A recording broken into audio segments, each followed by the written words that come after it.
Welcome to Bites of Change. Hello, everyone. My name is Ifeoma Garba. I'm the head of external relations with the WFP country office here in Zimbabwe. So what is Bites of Change? This is a podcast series, a platform for having conversations around food and nutrition security in Zimbabwe. It will be one that will bring together great minds from the public sector, the private sector, and also from our cooperating partners in the NGO world. The podcast series will be highlighting some of the key things we've done in Zimbabwe as a collective to improve food and nutrition security. That's one. And secondly, we'll also be looking at what are the amazing things that we have in Zimbabwe in terms of food. How do we cook this? How do we make this more nutritious? These are some of the conversations we'll be having. We'll take you back behind the scenes to see how lives have been changed and improved over the years. The WFP has been here for over 20 years. So what have we done? What do you know about us? What do you want to know about us? Write in as well. You can tell us, give us feedback on some of the things that you've seen on the series. But I sincerely think you're going to have a great time, Ward Chambers. So tune in and expect to see you all soon.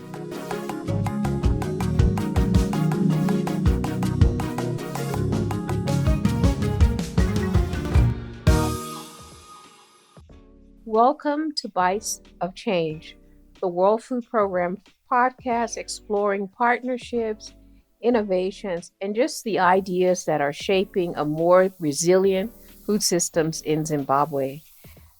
Agriculture remains the backbone of Zimbabwe's economy and a primary source of income for millions of Zimbabweans. Yet, agriculture today faces stressors like climate change, water sufficiency, market fluctuations, and a growing need to produce more with fewer resources and investors. How do we build an agricultural sector that is productive, resilient, and inclusive? How do we ensure that food security translates into prosperities, not just for farmers, but the communities that they live in at a micro level? At a macro level, how do we ensure that it translates into economic prosperity driven by agricultural growth? And from an aspirational point of view, how do we get Zimbabwe back to where it once was as a breadbasket for Southern Africa? And what role will agriculture play in Zimbabwe's journey towards Vision 2030? To help answer these questions, we're here with Professor Obert Jiri, Permanent Secretary for the Ministry of Agriculture, Mechanisation, and Water Resources, and a friend of mine. Thank you, Professor. Welcome to Bites of Change. Thank you so much for joining us. No, thank you, Barbara, and pleasure to be here. Thank you. We're going to start off with we're going to have 3 segments, brief. The first one will relate to climate, water, and resilience. So let's start there, Professor Jiri. For the average Zimbabwean, farming, listening today, how would you describe the current state of agriculture and what gives you hope about our aspiration and where we're going? So very interesting the times we're in terms of our agriculture in Zimbabwe. As it really segregated between commercial agriculture and rural agriculture. And it is the responsibility of government, of course, to ensure that all is smooth, bedeviled by the challenges, climate change, the conflicts which are causing our logistical problems, and of course, we also having these high costs of inputs which are escalating. I think by and large, Zimbabwe is reeling under high production costs for all our crops, and in fact, for all our agriculture, very high production costs. Of course, climate change bedevils us, and the brand of climate change is borne by those in the rural areas who have very little capacity to adapt and mitigate. We have come up with a cocktail of measures as government, and basically we see ourselves having to approach it in 2 ways. First, to emphasize on household food security, and then secondly, to emphasize on national food security. At the household level, among us, despite all these challenges that we have, we believe that if we are able to match what we produce to the agroecological region, that is a good start. So the appropriate crop for the necessary for the particular agroecological region. And then, of course, we also need to emphasize on crop suitability for cropping. So farmers must use and grow those crops that are suitable for our area, and also suitable in terms of the climate change that has happened. So emphasis we put on traditional grains, your sorghum, millets, which are very suitable for our climatic region. So really is to emphasize on those two aspects if we are to win it at the household level. At the national level, it is to emphasize on commercial agriculture, approaching agriculture as a business, dealing with the costs, and ensuring that we are able to respond also to the demanding needs to produce at commercial levels. So emphasizing on irrigation development to assure and to de-link production from the weather for commercial agriculture, because with the high costs, you need to break even at higher yields. So irrigation development then becomes very critical. So it's really what we are now working on to ensure household food security is emphasized through agroecological tailoring and varietal selection, as well as responding to climate change through conservation agriculture at the commercial level to ensure that production under irrigation is as viable as it can be. Thank you, Professor Jiri. I'm getting from what you say, normally when people in my industry, the World Food Program, mentions anticipatory action, they hone in on these climate insurance, those types of things. But I'm happy that you mentioned also in the light of climate change, there's a lot that we can do on the ground in terms of what types of crops that we are planting that can thrive in conditions such as these. And it brings me to my next point. As a partner with your ministry, what would you like to see an organization like WFP do more of and do less of? How can we position ourselves that we assist more in your enabling role in growing the agriculture economy in Zimbabwe? Oh, a lot. So it begins with alignment. If WFP can understand how we think as government, that will be a very good start. We believe that as we grow our agriculture, it is important that at every level, agriculture and farming is a business. I know that development partners, WFP in particular, you are interested in ensuring that the vulnerable people are taken care of. For us, the vulnerable people come from villages. If we are able to uplift every village by village, in our view, that would be a great alignment with how we think.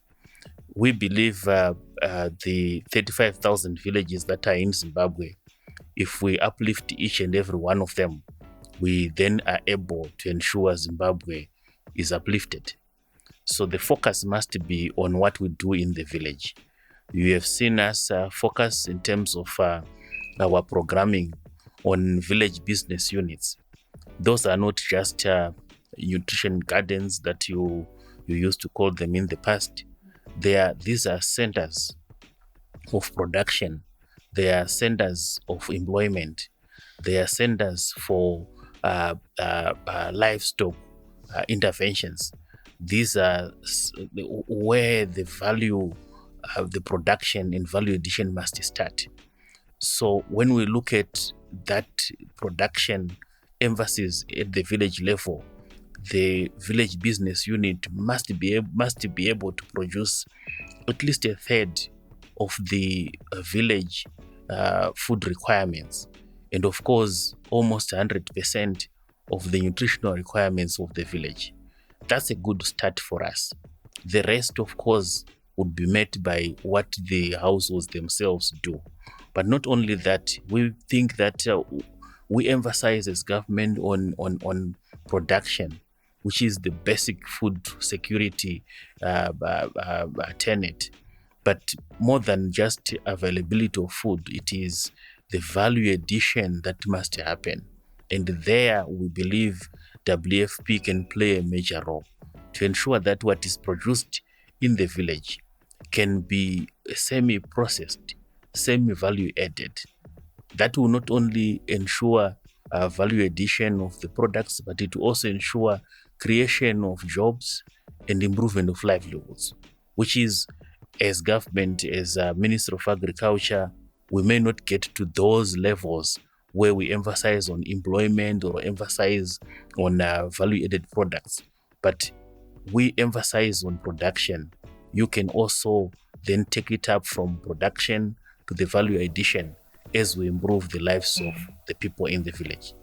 Thank you, Professor Jiri. I'm so happy that you brought up that line of in your answer, because many people watching this podcast will say, "What does WFP know about that?" or any of the other Rome-based agencies. And I often tell people, organizations like WFP, in our DNA, we are doers.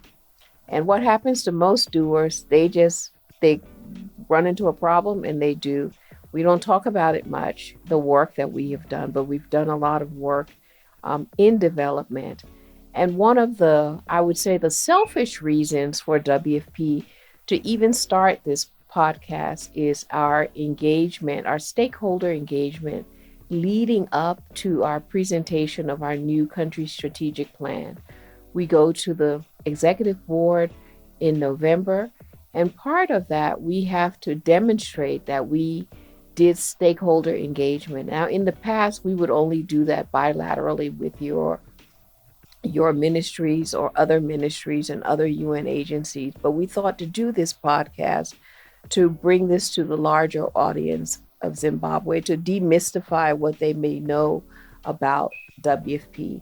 So when we say that we are assisting to build a more resilient food system, we're not just talking about giving out handouts, because if we do what I know we can do very well, we may even price ourselves out of a job by building resilience with the farmers. But we do realize that there's a number of stressors. I'm glad you brought up the issue of the village business units. It's going to be the backbone of our country strategic plan going forward from 2027 to 2031, where we want to add value to what the government is already doing to build that up, to create food systems, ecosystems around the village business units so that they can aggregate that are their demand driven for farmers. But we understand that there's some key issues, the issue of water management, because we have to bring ourselves to a position that we're depending less on rain-fed irrigation, and also the issue about climate change from building intercrop planting, that we can do climate offset credits. And WFP is keen to explore more and more of that.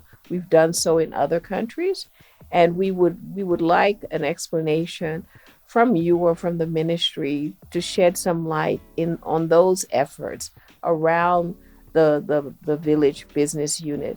How do you envision that ecosystem working at the macro level, to contribute to the macro level of the aspiration that the government has for Zimbabwe, for agriculture and economics? So the village business units are not just gardens. If I may explain a bit on how they are set up, so that you understand the greater vision. So these are 1 hectare plots which are drip irrigated and solar powered. So they are essentially water enabled 1 hectare irrigated plots to ensure that there is production all year round in the village. The water, of course, is the greatest enabler for these village business units, and we understand that with proliferation of the boreholes in all these villages, it has immense pressure on underground water, which is what we are also busy assessing now to ensure we understand what is happening underground in terms of our water resources. But the idea is to ensure the village is able to produce at least 1 crop a year of cereals, at least 1 crop a year of vegetables or other non-cereal crops. That is not only important for food security, but it is also important for income generation, which is very critical. If we were to raise the poverty levels from $1 per person per day to a higher one, it is important that we approach these village business units as businesses where income is generated. It means that produce from these village business units must have a market. And that is the next big thing. How do we aggregate produce from these village business units to ensure that it reaches the market that is there, it's intended for? So very critical. We also have these village business units in various other forms to cater for various groups and segments of our society. At the schools, for example, we have school feeding programs, which you ordinarily would do. Where does the food come from? Can the food come from a village business unit? At least part of the food. So very critical that we do have these school business units, which also provide food for the school children. Not only that, but it would also allow them to be taught how to produce. It would also improve and instill skills in these school children so that they know how to run a business of agriculture from a very early age. We also have, we must cater for other segments of our society, such as the youth. So we do have youth business units where we say the youth must come together and run a business in the form of a youth business unit. They can produce their crops in the village business unit. In the business unit, there's also a fisheries component or a nurseries component, which the youth may choose to be involved in. So all these are really various types of the business unit, which various segments of our society and focus groups can be involved in. What we emphasize also in the village business units is to ensure that the governance issues are taken care of. We want the business unit to be run as a business, so it must be registered as a company. So every village or school ward must then be, the business unit in there should be registered as a company to be able to access investments. And then it must be run by a board, which is, which ensures governance is properly done at these business units. We also emphasize on practical issues such as record keeping to ensure they can track their investment along the value chain.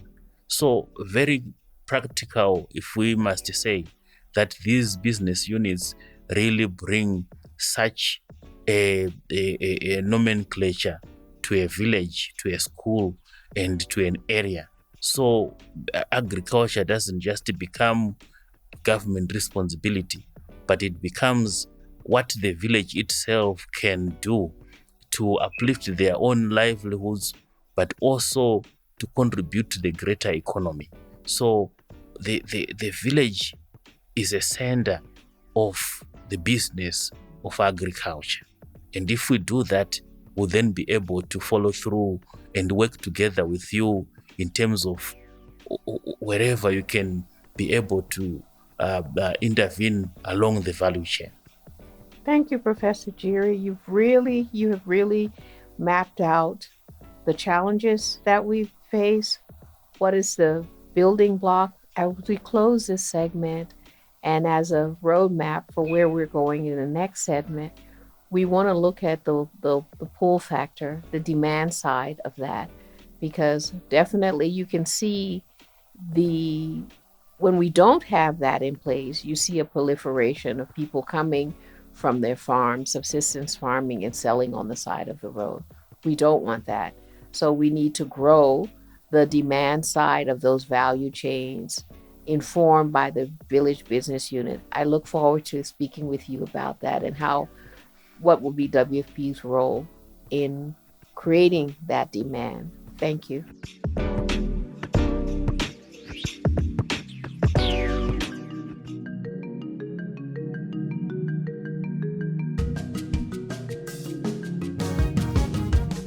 You're watching and listening to Bites of Change, a WFP Zimbabwe podcast series, which takes us across the land, communities, to villages, to districts, and also to our township areas as well. Keep watching Bites of Change, Zimbabwe.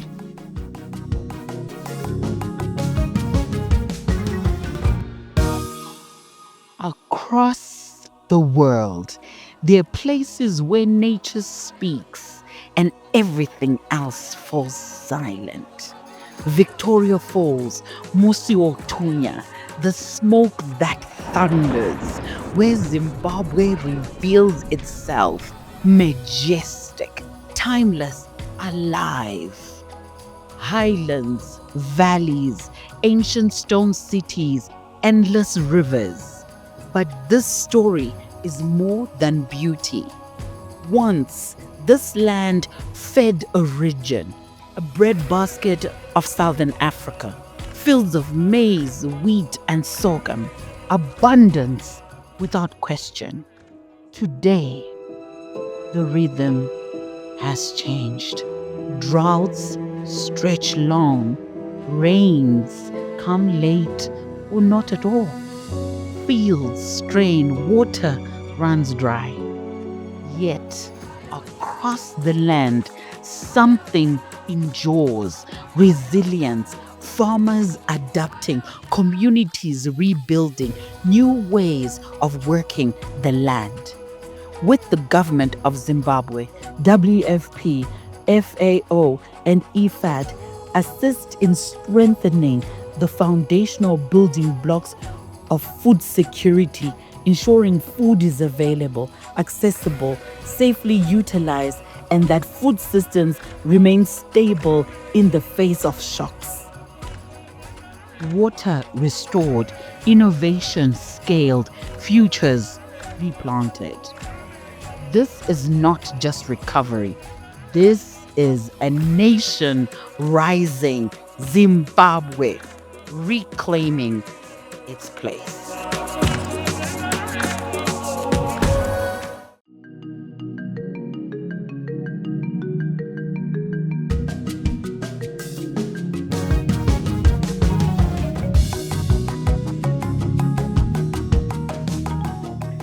Welcome back to Bites of Change. My name is Barbara Clemens. I'm the country director for the World Food Program.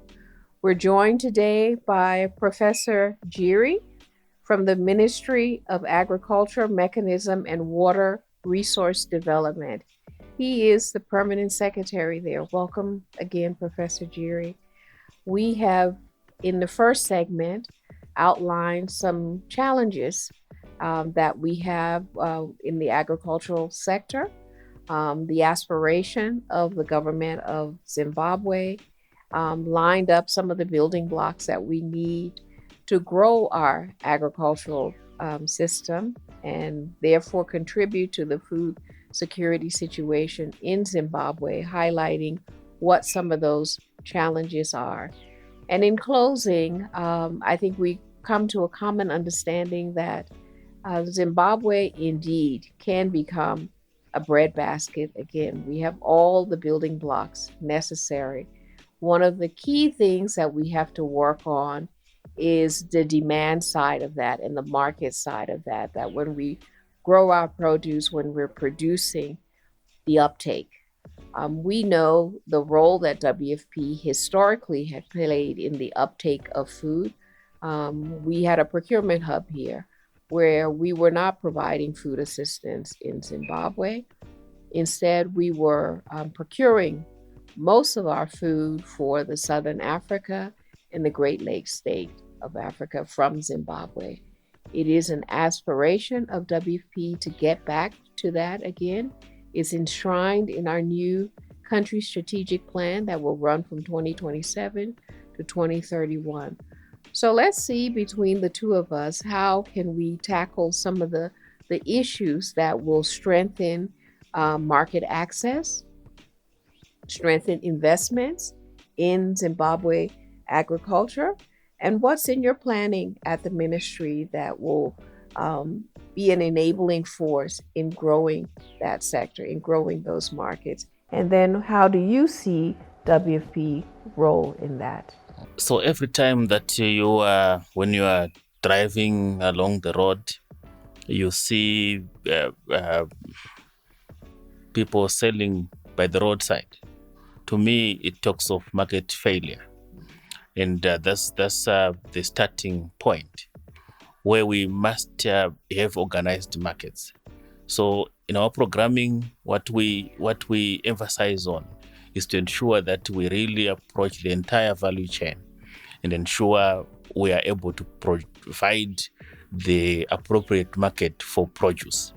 So our programs, starting from the village, the emphasis is really what do they produce for who, and that is what we want, to have the produce uptaken by proper markets and not those that will sell by the roadside.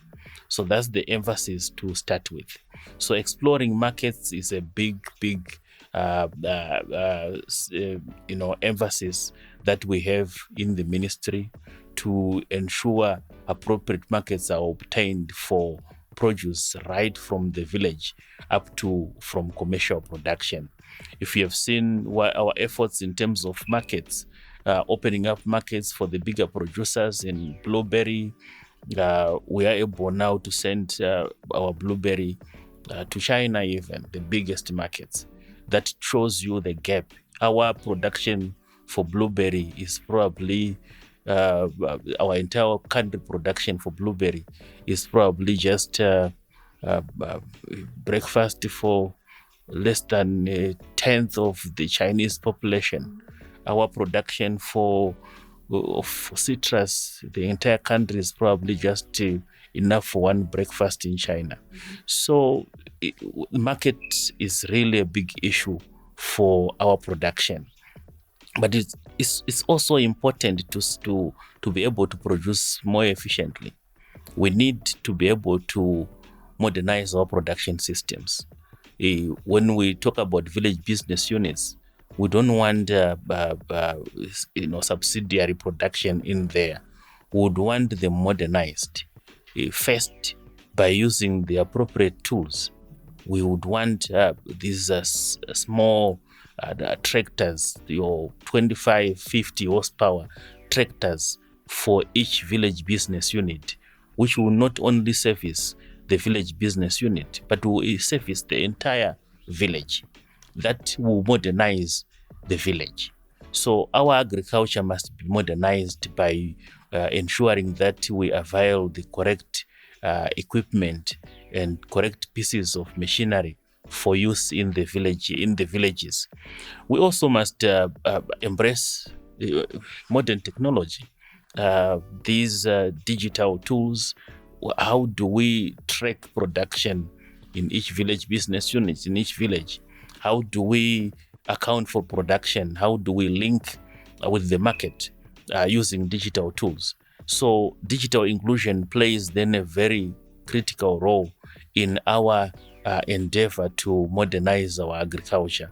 So these centers of production in village business units, in large production, must now be linked and be modernized and be in ensuring that we are really able to access the modern tools, the digital tools, and use of artificial intelligence to ensure efficiencies in production. The difference between what used to be to happen in production in the yesteryears in production now is really the use of digital tools, artificial intelligence included, and because that has huge impact in reducing costs by ensuring efficiencies are enhanced in production.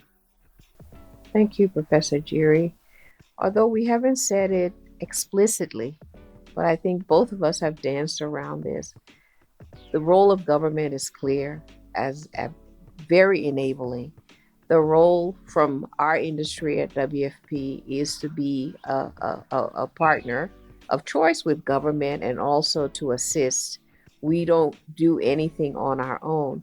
But I think in this particular segment, we need to emphasize the importance of private sector in investing and in leading that charge towards demand for the Zimbabwe agriculture economy. I can't overemphasize that. I'd like to hear more about that from your ministry. Certainly, the thrust is to have private sector led and government facilitated agricultural growth, and the emphasis on private sector leadership. What we have done in the Ministry of Agriculture is to really emphasize on private sector engagement.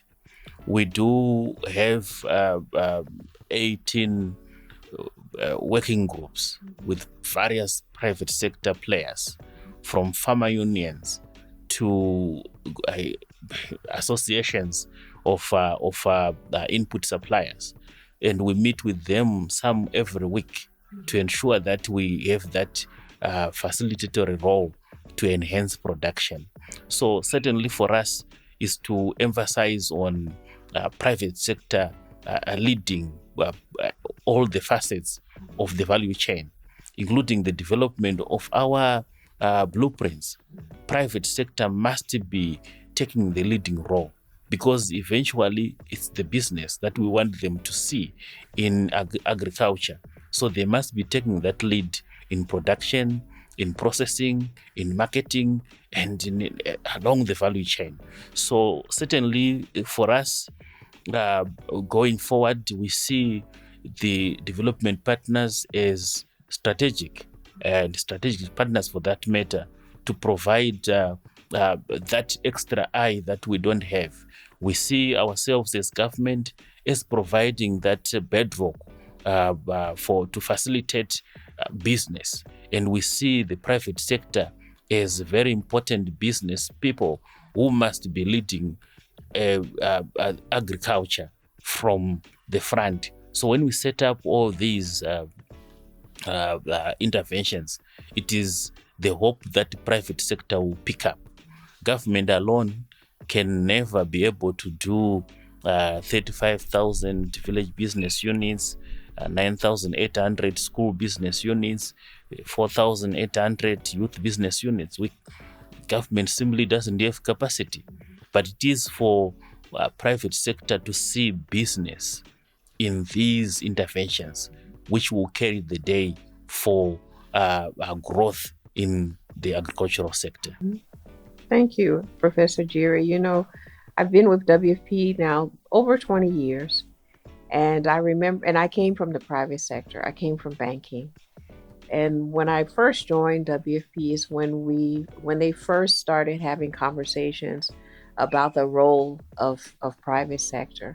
And I think we have grappled with what that role would be in terms of as a partner, in terms of an investor in some of the work that we do. I'm happy that you recognize that private sector is a driving force. For us, for WFP, is a selfish a partnership in a sense that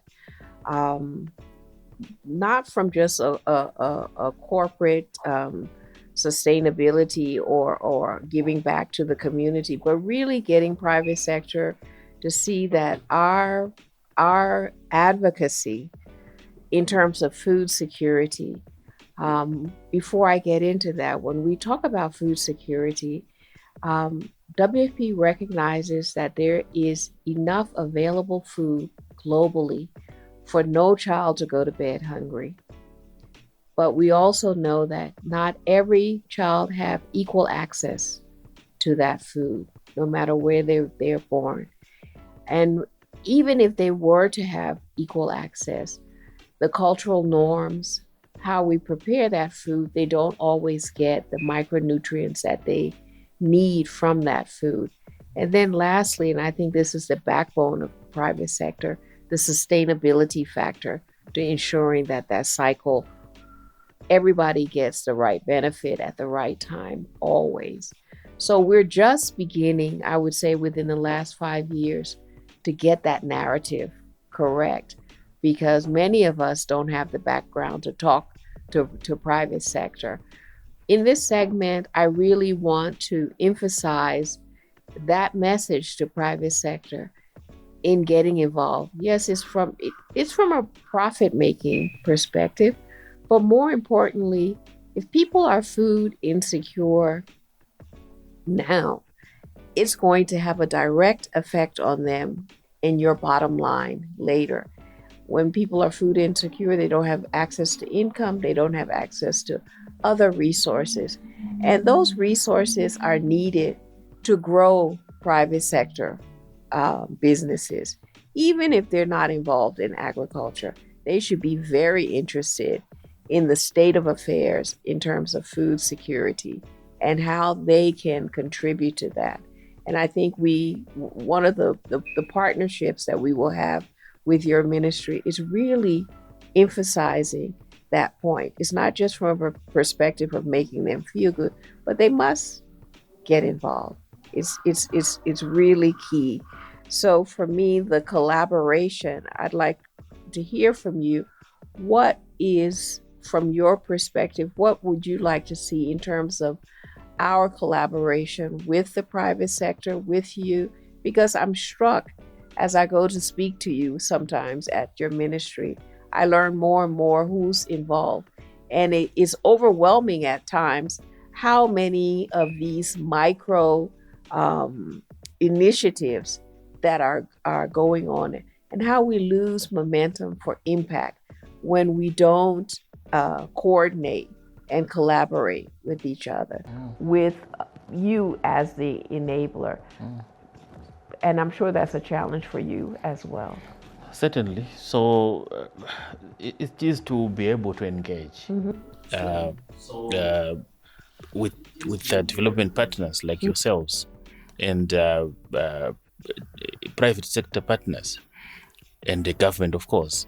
So that engagement becomes very critical, and a platform must be created for these three to be able to sit on one table, engage, and come up with collaborative efforts and interventions which can then be implemented.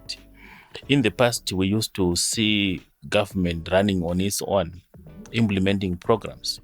And then we would see development partners like yourselves come in and implement interventions in the same space. And we would also see private sector partners not seeing business. If they see business, they would still go into the same workspace and implement their programs. But we need this collaboration and this alignment to say if we are intervening in terms of climate change, and building resilience, how best can we do it, and how do we start? Because at the end of the day, if we do things together, we should then be able to make more progress and be more impactful than if we all do in silos. So that's the the viewpoint from the government, to say we must align, agree on how to intervene, and then agree on what to implement, so that when we go into a workspace, we know exactly what we need to do. We do have our work cut out, which is to really uplift each and every household from where they are now, to lift them out of vulnerability to where they can be self-sufficient and be able to produce surplus. We want every subsistence farmer to move from just being consumptive to where they can be surplus oriented. And we want the surplus oriented farmers, the small scale, to move from just to be surplus producing to be commercially oriented and to be business oriented. And we want the commercial farmers to become established businesses.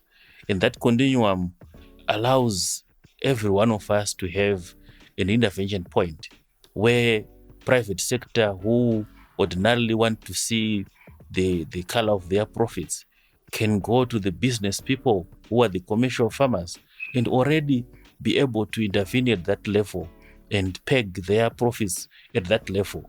We want to see the development partners also coming in to intervene at the subsistence level and be able to measure how they've uplifted each and every household from vulnerability to where they can be sustainably producing. And we want to see government identifying the areas where interventions must be taking place. So that continuum becomes very critical. But it needs us to come together to a table, like we do now more often, to come together and ask for each other's script, and then align the scripts to say, if we are moving in this direction, this is what we are doing. We have, in the past few months, been interfacing, and we have all agreed that the business unit model is a good model. And we want to see Rome-based agencies, for example, working along that line with government and private sector, coming through in the same way. So that's the alignment we are talking about, which I don't think is very difficult to achieve once that engagement platform is created. I think lastly, we also want to see, just like we do with private sector now, these working groups, we want to see another working group where we talk on a weekly basis with all the development partners, so that we're all on the same page in terms of the development trajectory from the government point of view and how we would want to see it, so that we are aligned as we go forward. Thank you, Professor Jiri. As we close this segment, we've tackled what are some of the problems, what's our aspiration, and as we close and move on to the third and last segment, I'd like you and I to picture of Zimbabwe from the future looking backwards. How do we see that? And if you and I both do our jobs extremely well, we should see a different Zimbabwe, which is what we aspire to see, and a better, stronger Zimbabwe. I would like to see Zimbabwe as a breadbasket. Thank you. As I end my career with WFP. Thank you, Professor Jiri.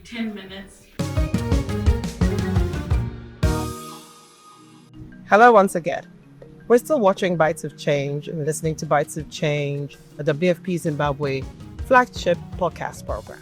We're talking to the decision makers, we're talking to the government. We're still in the middle of trying to unravel the truth around resilience and how we're able to build our nation. We're talking about food security. We're talking to our partners in the private sector, their roles and what they need to do to be able to move this country forward. We're talking to everybody that matters. We're talking to people in the field. We're listening to stories, backstories, and stories that help to shape us as a nation. We're listening to everything that we need to do to be able to move this country forward and make it more food and secure for the future.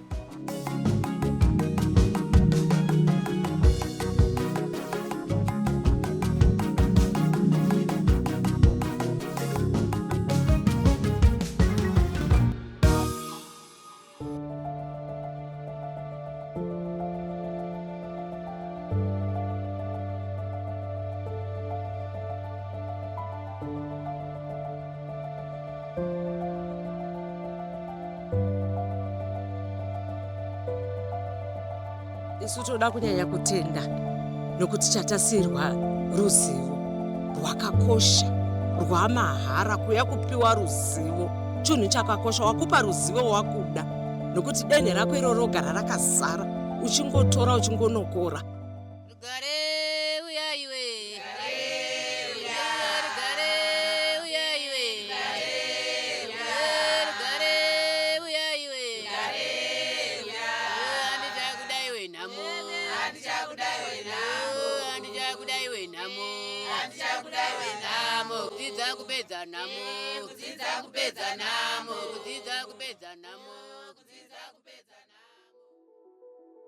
Through the Livelihood Asset Resilience Academy, a brainchild of the World Food Programme, in partnership with the National University of Science and Technology in Zimbabwe, the World Food Programme has been able to bring back the second Asset Creation and Regenerative Bootcamp in Zimbabwe. This is a perfect and a noble partnership between the academic institutions like the National University of Science and Technology and our development partner, WFP. We are coming in with the knowledge and our partner is coming in with the funding. We have been here for the past 9 days, teaching communities, learning from communities to ensure that we restore the ecosystem in Ward 12 under Chief Charumbira. This has been made possible by the World Food Programme USA, and participation has been funded by the Green Climate Fund and the people of Japan. We are running about 4 soil interventions. We're focusing on what we call conservation farming, where we're saying let's practice zero tillage altogether, right? Zero tillage. Let's just increase mulching to retain moisture and also to help improve soil structure in the end. That's one thing.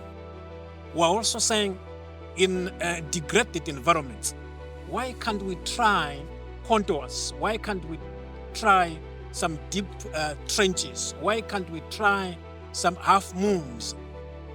The various ecosystems restoration activities that we have done will not only remain in Masvingo, but will cascade throughout Zimbabwe, where we are saying with the little water that we actually get during the rainy season, let's be able to collect it, preserve it, and use it to grow.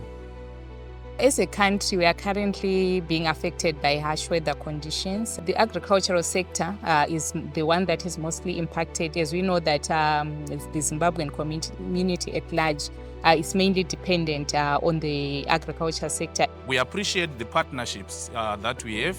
You know, our efforts alone would be rhetoric or needs to be complemented. WFP coming in, trying to bring practical actions such as food for asset creation that links our farmers from the theory and the practical itself. Tadzidza zvakawanda tinoona kuti tadzokera kuchinyakare kuya kwatachiti kuchinyakare kwanga kuine rugare ndopata chidzidzo chacho kutaridza kuti aiwa ngatidzokei kumashure tisatema miti tisarega minda yedu isina makandiwa tinofanira kuisa zvitokora mukati tidzokere kuchinyakare kuti kuda tingararama zvakanaka. As the Department of Social Development, we are shifting from handouts to skills training and asset building so that we are able to break the cycle of dependency and all the vulnerable communities here in Zimbabwe are able to practice sustainable development initiatives. So this is not just a training. This is a commitment, a movement to empower communities to build a better future and build resilience for tomorrow.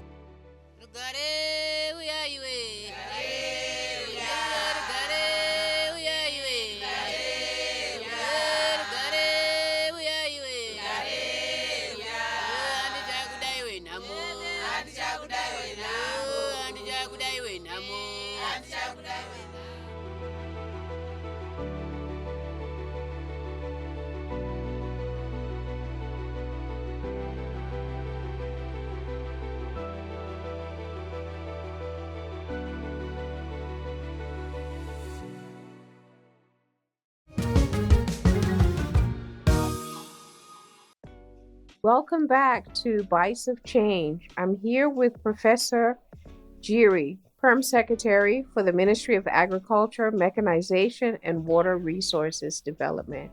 Welcome back to the third and last segment. So we've identified some problems. We've identified some major drivers that need to take place in order for us to grow Zimbabwe's agricultural industry and also get us back to where Zimbabwe can be a breadbasket. Center to that for WFP is the food security situation, especially for a lot of the people that we serve. We want to get them to the point where they don't need food assistance from year on and year in. So this segment will really be about us transporting ourselves into the future and looking back, hopefully with no regrets. WFP for us will have no regrets in 2030 if we play an instrumental role in getting Zimbabwe to a point where it now is a breadbasket for Southern Africa. I know a key aspiration is for WFP to play a larger role in uptake from Zimbabwe. So we're doing a lot with various sectors to get us to that point. From you, what would be a looking back with no regrets in 2031? As we, when we look at our agriculture, we think that agriculture is the panacea for economic growth, and the economy, while it is agro-based, we must see that in real effect. We want to see our agriculture grow to a $15.8 billion industry by 2030. That is the aspiration.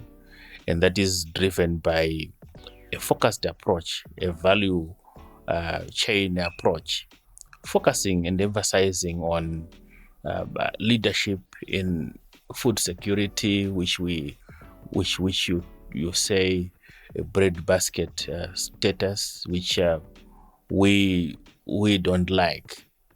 We believe that by 2030 we should be the provider of raw materials to the region.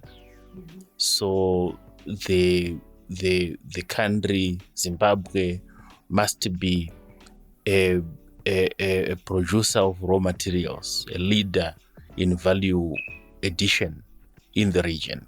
That is where we see ourselves by 2030. So food security, we know that we have done well in terms of wheat production, in terms of maize production, cereal production, even the difficult of years. Remember 2023, 24 El Nino season. We have done well. If we keep on that trajectory, we want to see ourselves as a leader in terms of raw material production and value addition in the region. Key crops which we are looking forward to is blueberry, where we must grow that value chain. Pecan nut, we must grow that value chain. Dairy production, we must grow that value chain as well. So value addition and the beneficiation is key. So want to see ourselves as a producer of these key raw materials, as a value addition center for the region, where we produce the value add, beneficiate all the things that we produce agriculturally. So that's the vision, and also where we see really people living off agriculture, jobs and livelihoods being sustained through agriculture. So that's the growth we see, and that's the vision we see in terms of agriculture in Zimbabwe 2030 and beyond. Thank you, Professor Jiri. I was looking at you smiling because I just came back from my home leave. I was in the States, and I was asked to speak at an event at a university. And someone asked me to do an elevator pitch to farmers.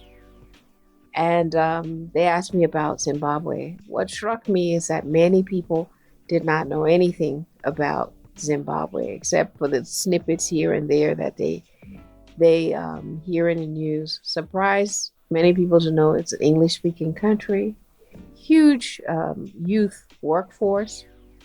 Agriculture plays a key role. And what came out of that conversation was the investment opportunities, that they wanted to hear more, learn more about Zimbabwe. And the reason I thought of that is what you just said, that not only breadbasket is not the only aspiration, but also the value addition, where we're supplying raw materials for value addition. So a lot of people don't know that Zimbabwe has that potential outside of Zimbabwe. So for me, part of the looking back is to be more of an advocate for bringing about that awareness for Zimbabwe as a huge investment opportunity. And I think it aligns with the context that we find ourselves in, with less aid, more investment for contexts like Zimbabwe. I think it's a huge opportunity for any sector for Zimbabwe. So if you could touch a bit on that for me. No, certainly. Zimbabwe does play a key role. And when we look at agriculture and what it can offer, it's huge. For a long time, we've been focusing on production issues. Remember, from 2020 to 2025, we're focusing on National Development Strategy 1, where we're focusing primarily on production issues. And for now, in 2026 to 2030, we're now focusing on productivity. How do we produce more on less? And this is what also defines our interventions. How do we get value from our production? This is what defines our value addition agenda. How do we ensure that we grow industries based on agriculture? That is what defines our beneficiation agenda.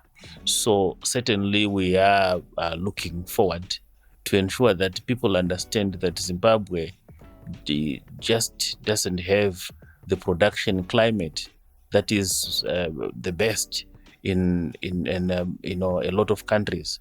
We are able, for example, to produce a blueberry in ways that nature only favors Zimbabwe.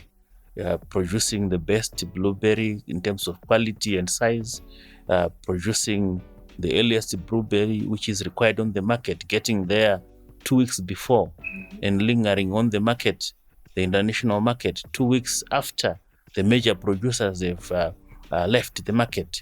That can only be something that only Zimbabwe has. And a lot of facets in agriculture are like that. Our beef talks for itself.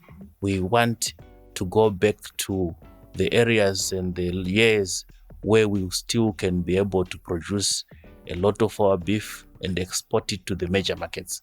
So that's the vision, to really see ourselves buttress the production that we can now do and use that as a springboard to beneficiate value add and access the key markets in this world.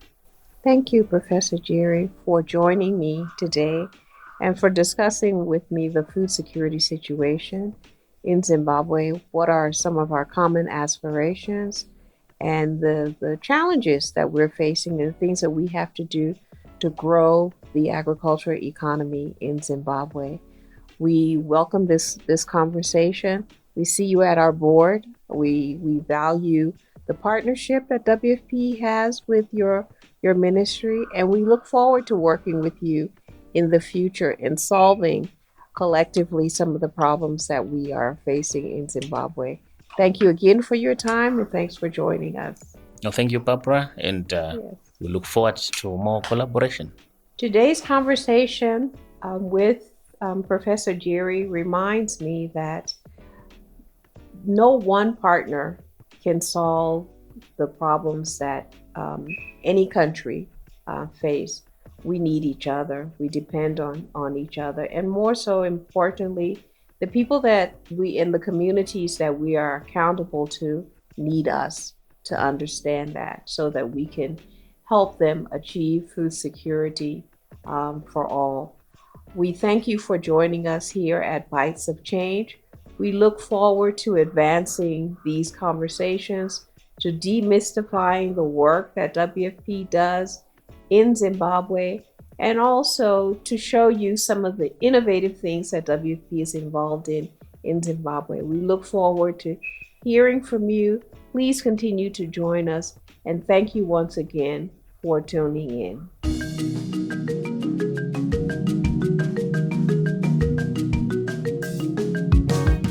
Thank you for listening to and watching Bites of Change, a WFP Zimbabwe podcast series.